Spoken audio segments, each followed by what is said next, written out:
बोल दीजिए इज्तिमा की देखिए, बात। मैंने फिर एक बार कहा कि एक दिनी इज्तिमा हुआ सुन्नी दावत इस्लामी का मित्तल ग्राउंड में।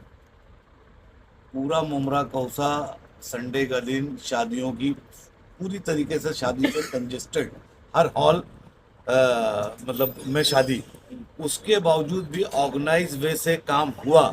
तो हमारे करीम भाई के और तमाम सब लोगों ने मिल के इस तरीके से काम किया कि एकदम पूरे उससे हर रिक्शे वाले का जिसका शाम में किराया नहीं पट पाता था, कि जो वहाँ जाता था तो वहाँ से रिटर्न नहीं आता था। ऐसी क्या बात है कि प्राइवेट संस्थाओं ने एक दिन अपने हाथ में लिया तो पूरे के पूरा मामला साफ था और सब जगह कोई ट्रैफिक नहीं थी, हर तरफ, चाहे तालाब की तरफ हो चाहे कौसा जंक्शन हो।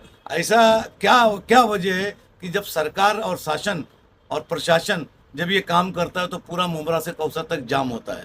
इसका माने कि कहीं ना कहीं मैं एकदम साफ बोलता हूँ कि माइनॉरिटीज एरिया में ये सब चीज़ों पे ध्यान नहीं दिया जाता है। हमने कैसे कर लिया, कैसे ये करीम खान ने ट्रैफिक कंट्रोल कर लिया, कैसे हमारे बच्चों ने 100 या 150 बच्चों ने कर लिया काम। तो इस तरीके से मैं वापस आपके माध्यम से बोलना चाहता हूँ कि थोड़ा मुमरा पे ध्यान दीजिए।